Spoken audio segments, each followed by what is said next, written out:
اپنی اصلیت کو فراموش مت کیجیے۔ سلطان محمود غزنوی کے محبوب ترین وزیر ایاز نے اپنے پرانے کپڑے اور جوتے ایک کمرے میں رکھے ہوئے تھے۔ وہ روزانہ اس کمرے میں جاتا اور اپنے پرانے کپڑوں اور جوتوں کو دیکھ کر کہتا کہ اے ایاز، اپنی قدر کو پہچان، بادشاہ کی خدمت میں آنے سے پہلے تیری یہ اوقات تھی، پیوند لگے ہوئے یہ کپڑے اور جوتے تو پہنتا تھا، اپنے موجودہ مرتبے پر نازاں ہو کر اپنی اصل کو مت بھولنا۔ ایاز کو دیکھنے والے قیامت کی نظر سے اسے دیکھتے۔ اس کا روزانہ اس کوٹھڑی میں جانا بھلا کب تک پوشیدہ رہ سکتا تھا؟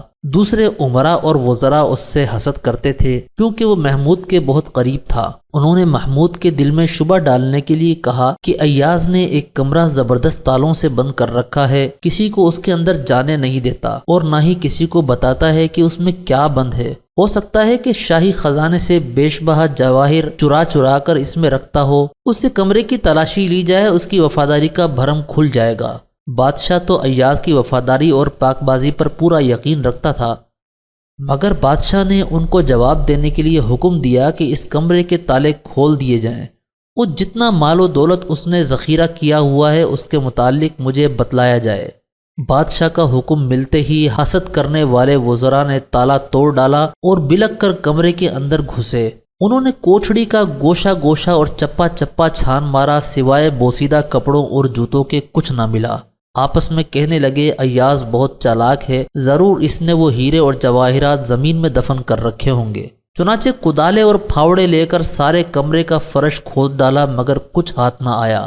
پھر کوٹھڑی کی دیواریں تک توڑ ڈالی، شاید وہ خزانہ اینٹوں کے اندر چھپا ہوا ہو۔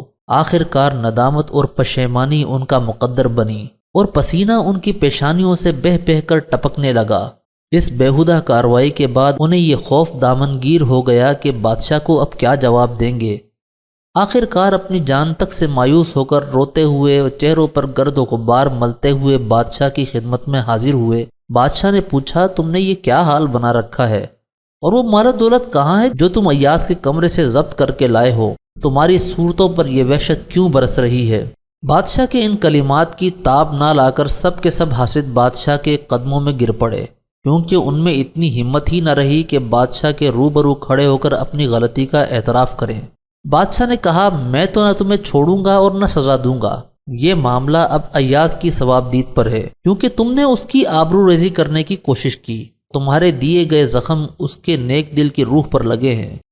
سلطان محمود نے ایاز کو طلب کر کے فرمایا، اے خوش نصیب، تو اس امتحان میں کامیاب نکلا، یہ تیرے مجرم ہیں اور تجھے پورا اختیار ہے کہ انہیں جو چاہے سزا دے۔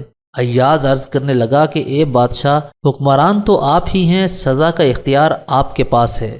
سلطان ایاز سے کہنے لگا، تم یہ تو بتاؤ کہ ہر روز اس کمرے میں اکیلے داخل ہو کر کیا کرتے تھے؟ اس بھید سے ہمیں بھی تو مطلع فرماؤ۔ تجھے ان پرانے کپڑوں اور بوسیدہ جوتوں سے کیا وابستگی ہے؟ تو کیوں ان کے سحر عشق میں گرفتار ہے؟ انہیں مخاطب کر کے باتیں کرتے ہو، انہیں کوٹھڑی میں چھپا کر رکھا ہوا ہے۔ ایاز کی آنکھوں میں آنسو بھرائے اور عرض کرنے لگا، اے شاہ ذی وقار، میرا موجودہ مرتبہ آپ ہی کے لطف و کرم کا مرہون منت ہے، ورنہ میں تو حقیقت میں ایک مسکین اور بے نوا آدمی ہوں، یہی پرانے کپڑے اور جوتے پہننے کے لائق ہوں۔ یہ میری غریبی کے دنوں کی یادگار ہیں، ان کی حفاظت کرنے سے میری غرض یہ ہے، میں ان کی حفاظت اس لیے کرتا ہوں کہ اپنے بلند مرتبے اور شان پر مغرور ہو کر کہیں اپنی حقیقت کو نہ بھول جاؤں۔ اصل میں ان کی حفاظت نہیں کرتا بلکہ اپنی اصلی ذات کی حفاظت کرتا ہوں۔ مولانا رومی فرماتے ہیں کہ انسان کو ہر دم اپنی حقیقت سے آگاہ رہنا چاہیے، ورنہ بعض لوگ اپنی حقیقت کو بھول کر خدا بننے کی کوشش کرتے ہیں، جس کا نتیجہ دنیا و آخرت میں رسوائی کے سوا کچھ نہیں نکلتا۔